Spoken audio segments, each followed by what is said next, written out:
ये कहानी रोमानिया की है, जहां 1995 में एक अजीब और खौफनाक घटना घटी। शुरुआत रोमानिया के एक छोटे गांव होया बाचियो जंगल, होया बाचियो फॉरेस्ट के पास एक आदमी एड्रियन अपनी पत्नी और छोटी बेटी के साथ रहता था। यह जंगल दुनिया के सबसे भूतिया स्थानों में से एक माना जाता है। कहा जाता है कि जो भी इसमें गया या तो वापस नहीं आया या फिर पागल हो गया। एड्रियन एक कसाई था और उसका काम जानवरों का मांस काटना था, लेकिन गांव में अफवाह थी कि वही सिर्फ जानवरों का ही नहीं बल्कि इंसानों का भी शिकार करता था। उसका मानना था कि इंसान का मांस भी मांस ही होता है। किसी में इतनी हिम्मत नहीं थी कि उसके खिलाफ कुछ कह सके, क्योंकि जिसने भी उसके खिलाफ जाने की कोशिश की वह गायब हो गया। खून से भरी रात। एक रात एड्रियन अपनी कसाई की दुकान बंद कर घर जा रहा था। रात घनी अंधेरी थी, हवा जोर से चल रही थी और आसमान में बिजली चमक रही थी। तभी उसने जंगल से किसी के चीखने की आवाज सुनी।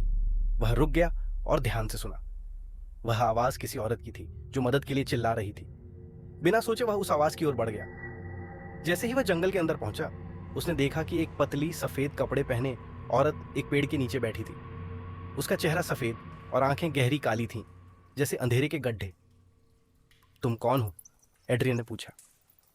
औरत ने धीरे से सिर उठाया और उसके होंठों पर एक अजीब सी मुस्कान थी। उसने बस एक ही शब्द कहा, तुम्हारी बारी है। और तभी पेड़ के पीछे से 5-6 पतले काले चेहरे वाले लोग निकले। उनके हाथ और मुंह खून से सने हुए थे। उनके नाखून लंबे और नुकीले थे, जैसे किसी जानवर के। एड्रियन चिल्लाया और भागने लगा, लेकिन जैसे ही उसने पीछे देखा वह औरत उसके ठीक सामने आ गई। उसकी आंखों से लाल रोशनी निकल रही थी। एक ही पल में उन लोगों ने एड्रियन पर हमला कर दिया। किसी ने उसकी गर्दन पर काट लिया, किसी ने उसके हाथ तोड़ दिए और किसी ने उसका चेहरा नोच दिया। उसकी चीखें जंगल में गूंज रही थी, लेकिन गांव तक नहीं पहुंची।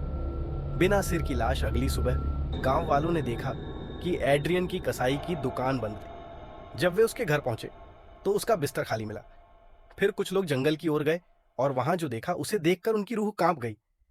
एड्रियन की लाश एक पेड़ से लटकी हुई थी, बिना सिर के। उसका सिर वहां नहीं था, लेकिन जमीन पर एक पत्थर की मूर्ति पड़ी थी जो हूबहू एड्रियन के चेहरे जैसी थी। जैसे ही किसी ने उस मूर्ति को छूने की कोशिश की, वह तुरंत राख बनकर उड़ गई। उस दिन के बाद से होया बाचियो जंगल में एक नया भूत देखा जाने लगा। एक बिना सिर का आदमी जो रात में घूमता है और जो भी अकेला। क्या तुम उस जंगल में जाने की हिम्मत रखते हो?